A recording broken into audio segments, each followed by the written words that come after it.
Kelompok orang ini secara tidak sengaja bertemu dengan ular raksasa. Tubuhnya sebesar batang pohon. Mereka awalnya berpikir bahwa selama mereka tidak mengeluarkan suara, mereka bisa bersembunyi darinya. Tapi dia salah. Dengkurannya sama gemuknya dengan guntur. Buat ular raksasa itu marah, lari cepat. Mereka hanya harus mengemudi dengan kecepatan 180 mil per jam. Tapi karena tubuh ular terlalu besar, jadi setelah beberapa saat mereka dihentikan oleh ular. Xiao ditakut ular itu akan menyerang Wu Ye. Tidak ada cara lain untuk menghadapinya.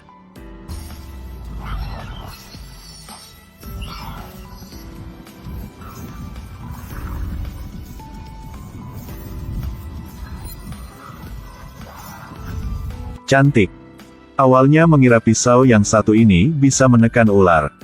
Tapi sepertinya tidak berpengaruh. Xiao Di juga kehilangan harta leluhurnya. Pada titik ini, mereka harus buru-buru melarikan diri. Jangan berani kembali untuk mengambil pisau.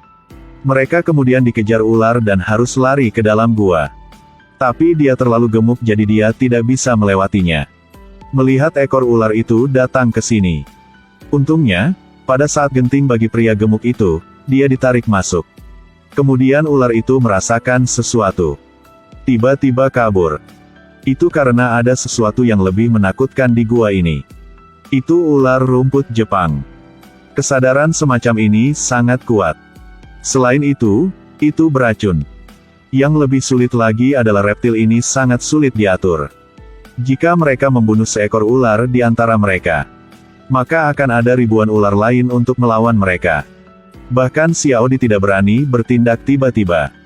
Hanya bisa diam-diam pergi dari sini. Tapi bagaimana mungkin mereka tidak memikirkannya? Serangan ular rumput Jepang ini sangat cepat.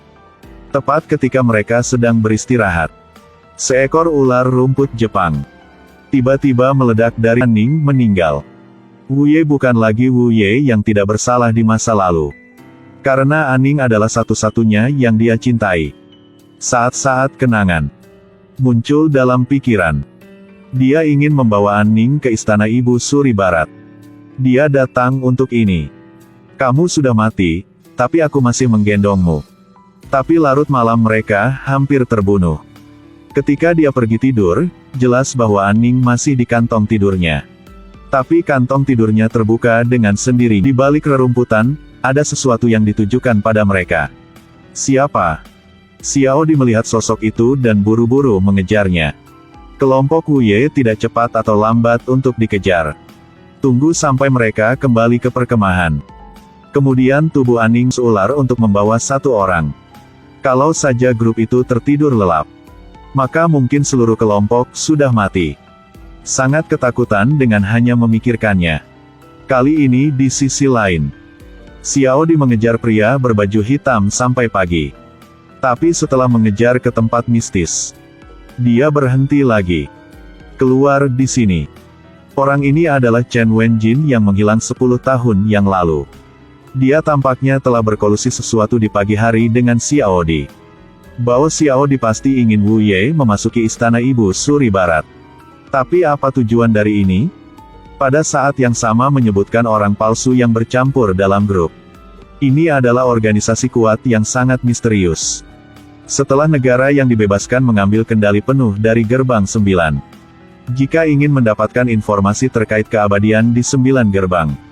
Dan Chen Wenjin adalah orang yang tahu orang yang hidup paling lama. Itu sebabnya dia bersembunyi dan tidak berani muncul. Pada saat ini, asap sinyal merah muncul di sisi lain gunung. Itu berarti Sansu dalam bahaya. Wu Ye dan yang lainnya berjalan menuju kolom asap merah. Dan sekarang pria berkacamata dan Xiao Hua juga berhasil memasuki hutan. Mereka juga bergegas menyelamatkan Wu Sanjing. Dan sekarang perkemahan Sansu dikelilingi oleh ular rumput Jepang. Dan sekarang kelompok Wu Ye dalam masalah besar lagi.